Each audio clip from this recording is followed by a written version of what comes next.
Everyone remembers the day when Ewen Montagu stood over a wet, anonymous body and decided to turn a corpse into an army of lies.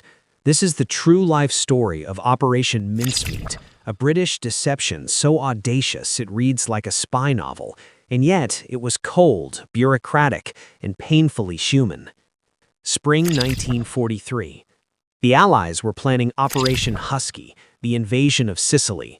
Hitler's forces controlled the Mediterranean approaches. A frontal assault promised terrible losses. What the planners needed was time and confusion. If the Germans could be persuaded the invasion would come elsewhere, Greece or Sardinia, their forces would be redeployed.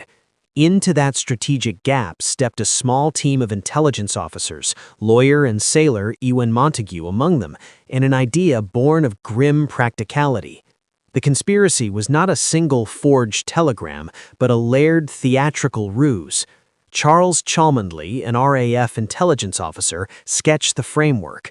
Place a body where a neutral or axis-aligned power would find it, equip it with documents so convincing that enemy counterintelligence would treat them as the private papers of a drowned British officer. Naval intelligence refined the props: a false identity, a wallet, banknotes, train tickets, a photograph of a woman, even a love letter from Pam to Bill, every trivial detail designed to pass the scrutiny of spies. They dressed the corpse as Major William Martin of the Royal Marines. The body itself was a nameless man, later identified as Glyndwr Michael, a Welshman who had died in London. His remains were preserved, given an identity, and slipped into a canister with sealed papers. Tension mounted, not only over the technicalities, would the papers stay dry, would the Spanish coastal currents carry the body ashore, but moral tension too. Montagu and his colleagues argued late into nights about dignity and legality. They were using a human life as bait. In late April 1943, the team released the body off the Spanish coast near Huelva. It was found by local fishermen and turned over to Spanish authorities, who in turn allowed German intelligence officers to examine the documents. The fabric of the conspiracy worked in exactly the way its architects had hoped. The letters and plans pointed to an Allied thrust at Greece and Sardinia, not Sicily. German reconnaissance and high command absorbed the information. Berlin, already suspicious of Mediterranean intentions, reacted by moving troops and delaying commitments to Sicily.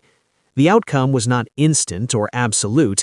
Historians still debate how many divisions the Germans shifted and how decisive that was. But the deception achieved its purpose. It bought the Allies a margin of operational surprise. When Operation Husky began in July 1943, German and Italian defenses were less concentrated than they might have been, and Allied forces secured Sicily with fewer casualties than expected. For Winston Churchill and the planners, mincemeat was evidence that brains could trump brawn. The drama of the plot did not end with military success. After the war, Montagu grappled publicly with what they had done. He wrote The Man Who Never Was, a memoir that acknowledged the operation, celebrated its ingenuity, and kept the humanity of the nameless man at bay. Only decades later did researchers identify the corpse as Glyndwr Michael, and the ethical questions resurfaced. Was it right to use a pauper's body? Did secrecy sacrifice truth to necessity? Operation Mincemeat remains a seminal case study in wartime espionage, a conspiracy that was theatrical by design, methodical in execution, and consequential in effect.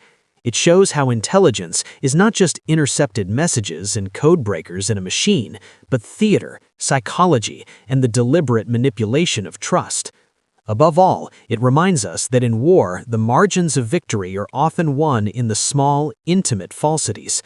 A letter from a fictional sweetheart, a bankbook with a false balance, the carefully chosen name in a uniform pocket.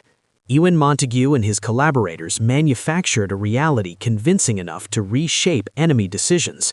Their deception was cruel, cold, and for a fleeting moment, brilliantly effective. History remembers the strategic success.